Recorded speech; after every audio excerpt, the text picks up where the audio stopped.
नमस्कार मित्रांनो, तुम्हाला बँकेत क्लर्क म्हणून लागायचं आहे, तर एवढ्या सगळ्या बँकांमध्ये क्लर्क या पदासाठी जागा निघल्या आहेत. IBPS क्लर्कची नोटिफिकेशन आउट झाली आहे.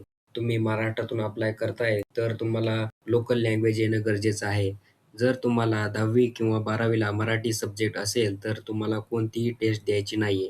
यामध्ये एकूण 11,403 पदासाठी भरती होणार आहे. ऑनलाईन अर्ज करण्याची तारीख 1 ऑगस्ट 2026 ते 21 ऑगस्ट 2026 पर्यंत आहे.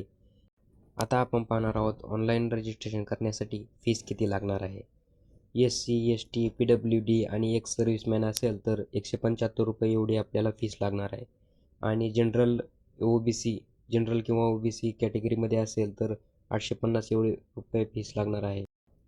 पेमेंट करण्यासाठी तुम्ही 1 ऑगस्ट 2026 ते 21 ऑगस्ट 2026 मध्ये तुम्ही करू शकताय. या पदासाठी कोणकोणते विद्यार्थी अप्लाय करू शकतायत. ज्या विद्यार्थ्यांचा 2 ऑगस्ट 1998 ते 1 ऑगस्ट 2006 मध्ये जन्म झालेला आहे, असे विद्यार्थी अप्लाय करू शकतायत. मिनिमम एज लिमिट 20 वर्ष ते मॅक्झिमम एज लिमिट 28 वर्ष एवढी पाहिजे. आणि यामध्ये OBC असाल तर 3 वर्षाची तुम्हाला सूट भेटते.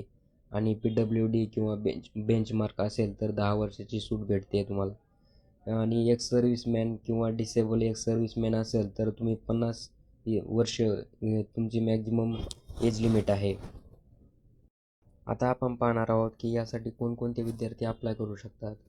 तर जे विद्यार्थ्याची कोणत्याही शाखेतून पदवी झालेली आहे ते विद्यार्थी यासाठी अप्लाय करू शकतात. आणि दुसरी गोष्ट म्हणजे यासाठी तुम्हाला कम्प्युटर नॉलेज असणं आवश्यक आहे. त्याच्यामध्ये तुम्ही कोणतीही पदवी किंवा डिप्लोमा किंवा एखादं सर्टिफिकेट असणं तुमच्यापाशी गरजेचं आहे.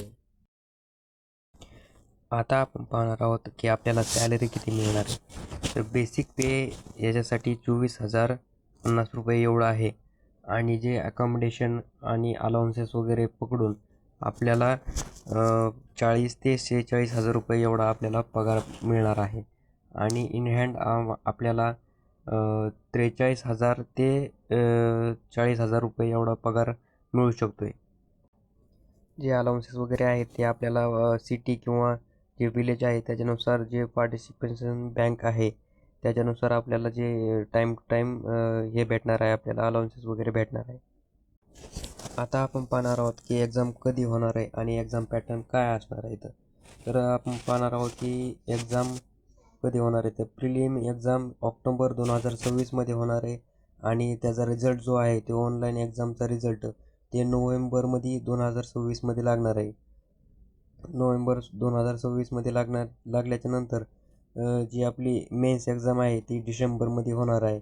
आणि प्रोविजनल अलॉटेड जे कॅन्डिडेट आहेत त्यांची जी लिस्ट लागणार आहे ती मार्च 2027 आपल्याला पाहायला मिळणार आहे. आता आपण पाहणार आहोत की प्रिलियम एक्झामचा पॅटर्न काय असणार आहे. तर इंग्लिश लँग्वेज, त्यानंतर न्यूमेरिकल ॲबिलिटी, रिजनिंग ॲबिलिटी, फक्त हे 3 टॉपिकवरच एक्झाम होणार आहे. तर इंग्लिश लँग्वेजमध्ये 30 क्वेश्चन असणार आहे 30 मिनिटासाठी. आणि न्यूमेरिकल ॲबिलिटीसाठी 35 मिनिट असणार ते 35 क्वेश्चनच असणार आहेत. त्यानंतर रिजनिंग ॲबिलिटीमध्ये 35 मिनिट असणारे ते 35 क्वेश्चन असणार आहेत. तर टोटल 100 मार्काची एक्झाम होणार आहे. आणि त्याच्यासाठी वेळ दिलेला आहे 60 मिनिट, म्हणजेच 1 तास. आणि मेन्स एक्झामिनेशनसाठी जनरल अवेअरनेस आणि जनरल इंग्लिश, रिजनिंग ॲबिलिटी आणि क्वांटिटिव्ह ॲप्टिट्यूड असणार आहे. जनरल अवेअरनेसचे आपल्याला असणार आहे 40 क्वेश्चन. 40 क्वेश्चनमध्ये असणार आहेत 50 मार्क आणि त्याच्यासाठी वेळ असणार आहे 20 मिनिटं. आणि जनरल इंग्लिशसाठी आपल्याला 40 क्वेश्चन असणार आहेत, 40 मार्क्स असणार आहेत आणि त्याच्यासाठी वेळ आपल्याला 35 मिनिट. आणि रिजनिंग ॲबिलिटीमध्ये 40 क्वेश्चन असणार आहेत, 60 मार्क असणार आहेत आणि 35 मिनिट एवढा टाईम असणार आहे. आणि क्वांटिटेटिव्ह ॲप्टिट्यूडमध्ये पण सेम तसंच आहे, 40 क्वेश्चन असणार आहेत, 50 मार्क असणार आहेत आणि 35 मिनिट एवढा टाईम असणार आहे.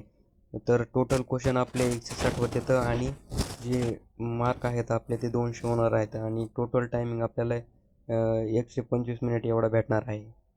तुम्हाला डिटेल PDF पाहिजे असेल तर तुम्ही डिस्क्रिप्शनमध्ये जाऊन PDF घेऊ शकताय.